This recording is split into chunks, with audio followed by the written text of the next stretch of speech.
योगी कथामृत अध्याय 7 प्लवनशील संत। कल रात एक सभा में मैंने एक योगी को जमीन से कई फुट ऊपर हवा में ठहरे हुए देखा। मेरा मित्र उपेंद्र मोहन चौधरी बड़े ही प्रभावशाली ढंग से बोल रहा था। मैंने उत्साहपूर्ण मुस्कान के साथ कहा, शायद मैं उनका नाम बता सकता हूँ। कहीं वे अपने सरसपुर रोड के भादुरी महाशय तो नहीं थे? उपेंद्र ने स्वीकृति में सिर हिलाया। ये बात मुझे पहले ही ज्ञात थी। ये देखकर उसका चेहरा थोड़ा उतर गया। संतों के बारे में मेरी जिज्ञासा से मेरे सभी मित्र भली भांति परिचित थे। कोई नई जानकारी मिलते ही मुझे उनके पीछे चल देने में उसे बड़ा आनंद आता था। भादुरी महाशय बड़े ही इतने चित्त स्थिर रहने के व्यक्ति थे, उनसे मिलना बड़ा ही आनंददायक था। पतंजलि उपर्युक्त प्राचीन योग के विभिन्न प्राणायाम विधियों में वे निपुण थे।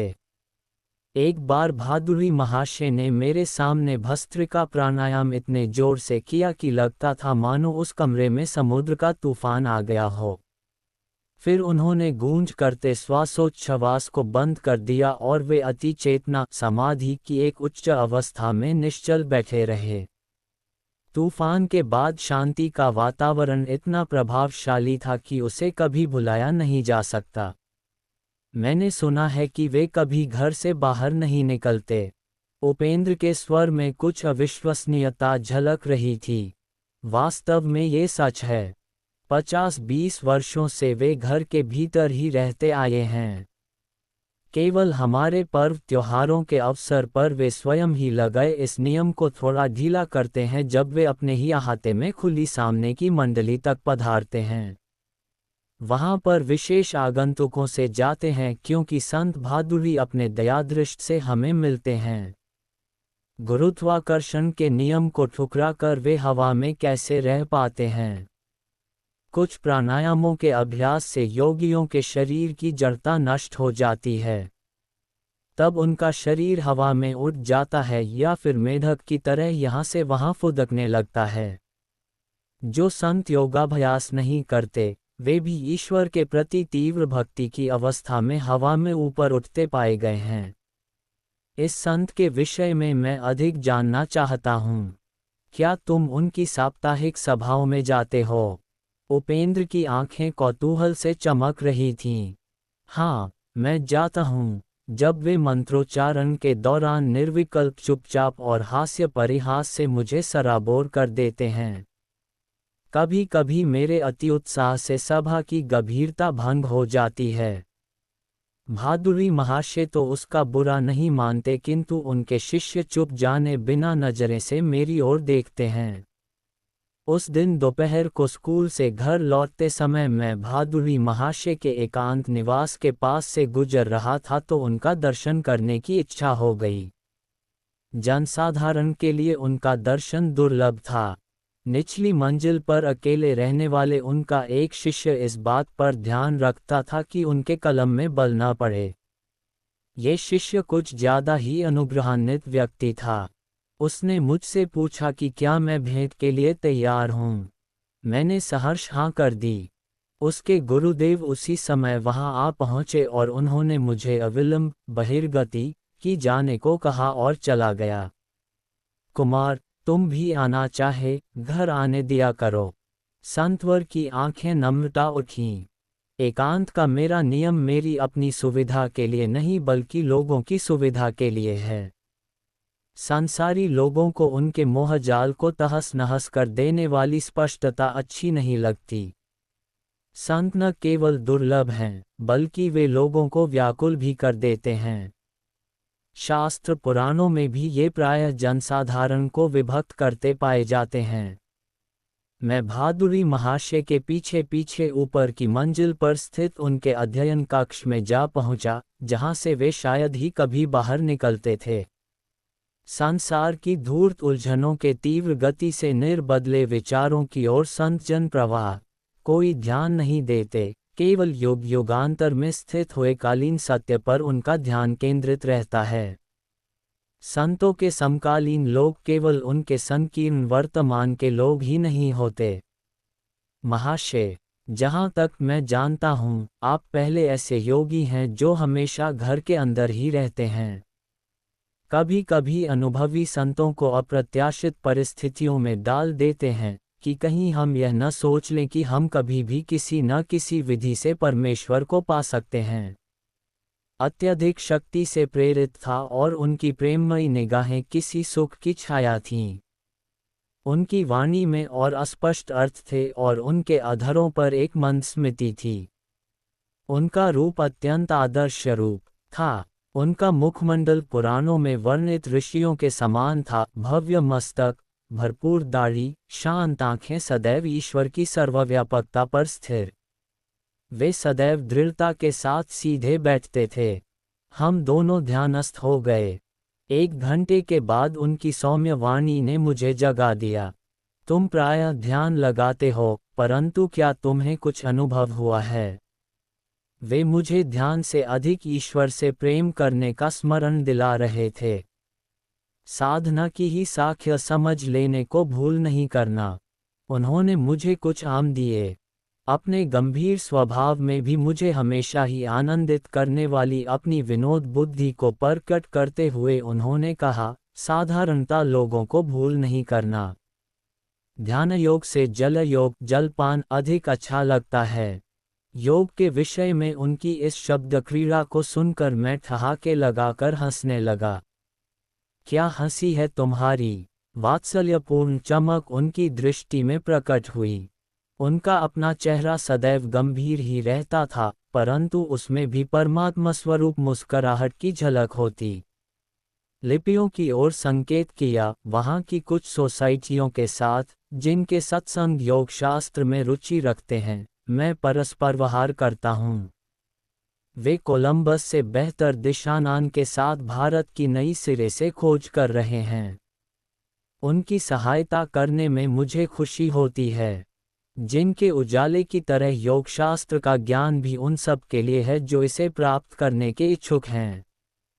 जिसे मानव की मुक्ति के लिए ऋषियों ने अनिवार्य समझा है, उसे पारस्परिक लोगों के लिए हल्का करने की आवश्यकता नहीं है।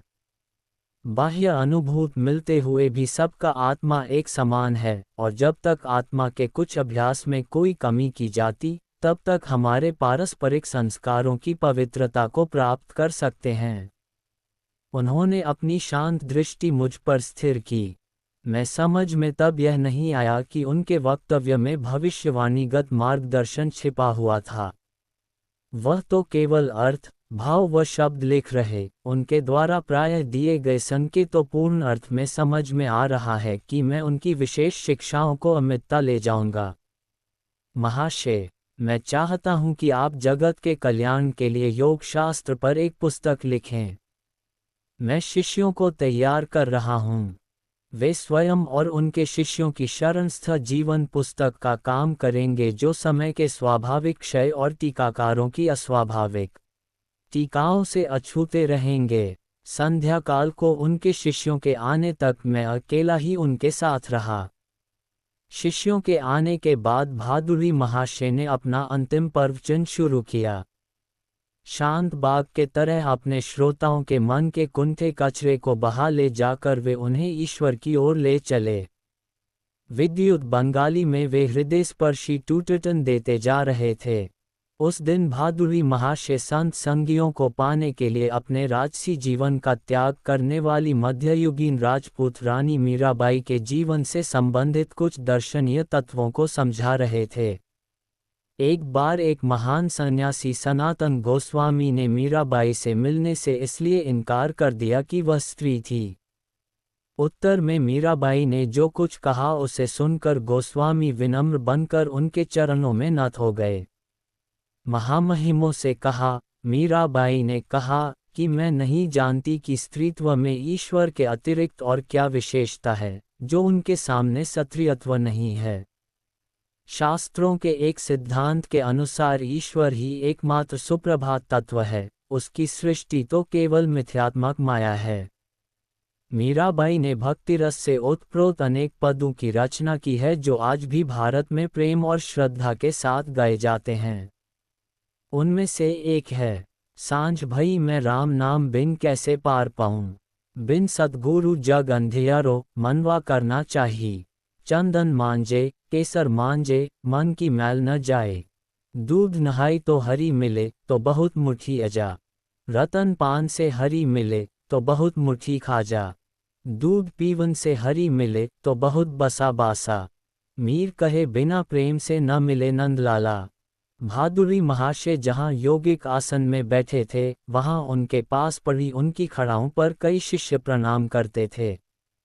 भारत में परंपरित इस श्रद्धापूर्ण चढ़ावे का अर्थ है कि शिष्य अपनी भौतिक संपदा गुरु के चरणों में अर्पित कर रहा है, कृपालु मित्रों के रूप में, परंतु ही अपने भक्तों को देखभाल करते रहते हैं। गुरुदेव आप महान हैं। उस विनम्र हृदय ऋषि से विदा लेते समय उनकी ओर भक्तिपूर्ण दृष्टि से देखते हुए एक शिष्य ने कहा, आपने ईश्वर का ज्ञान के लिए और हमें ज्ञान देने के लिए अपनी संपत्ति, आनंद और सब कुछ त्याग दिया। वह सर्वाधिक ही भादुरी महाशय ने बचपन में ही विशाल पैतृक संपत्ति को त्याग दिया था, जब उन्होंने अन्यतम से योगमार्ग में पदार्पण किया।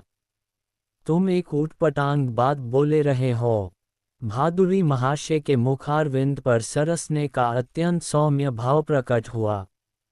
मैंने तो असीम आनंद का विराट साम्राज्य प्राप्त करने के लिए कुछ धोखे से रुपये और कुछ तुच्छ सुख विलासों को छोड़ दिया। फिर भी कोई त्याग कहाँ करूं? और उस निस्संदेह बाल्टी में जो आनंद मिल सकता है, उसमें मुझे सुख है। इसे क्या त्याग कहा जा सकता है? अतुल्य संपत्ति से अत्यंत मृत्तिका एक खिलौने से ही सही त्याग देते हैं। त्याग का वह लौकिक व्याख्या के ठहाके मेरी हंसी छूट गई, जिसमें किसी भी भिक्षुक संत को एक कुर्ता पहचाना जाता है और धनपति करोड़पतियों को अभिमान सहित ही दिखा जाता है। विधि का विधान हमारे भविष्य की योजना किसी भी बीमा कंपनी से अधिक अच्छी तरह बनाता है। उनके ये निष्कर्षात्मक शब्द उनकी अपनी शरूर का अनुभवी धर्म था। आज संसार बाह्य सुरक्षा में ही विश्वास करने वाले बेचने लोगों से भरा हुआ है। उनके कर विचार उनके ललाटों पर अंकित घाव चिन्हों के समान हैं, जिनसे हमारे परम श्वास के साथ ही हमारे लिए हवा और दूध की व्यवस्था कर दी, वह भगवान अपने भक्तों की दिन प्रतिदिन की व्यवस्था करना भी जानता है। स्कूल से छुट्टी होते ही इन संत के द्वार की तीर्थयात्रा करने का क्रम मैंने जारी रखा। आंतरिक उत्साह के साथ वे अनुभव लाभ में मेरी सहायता करते रहे। एक दिन वे मेरे घर से दूर राममोहन राय रोड पर रहने के लिए चले गए। उनके श्रद्धालु शिष्यों ने उनके लिए वहां नागेंद्रनाथ मठ नाम से एक नया आश्रय बना दिया था। यहाँ मेरी कहानी अचानक कई वर्षों आगे निकल जाती है, फिर भी भादुरी महाशय के मुझसे कहे गए अंतिम शब्दों का उल्लेख मैं यहाँ करना चाहता हूँ। पश्चिम की ओर प्रयाण करने से कुछ पहले मैं उनके दर्शन करने गया और आशीर्वाद पाने के लिए मैंने उनके चरणों पर सिर रखा। बेटा, अमेरिका जाओ। योगानुयात्रियों की भारत की महिमा को अपनी ढाल के रूप में अपना। वियुक्त भावन ललाट पर विदा हुई। वे देश के भक्त लोग तुम्हारा हृदयपूर्वक स्वागत करेंगे।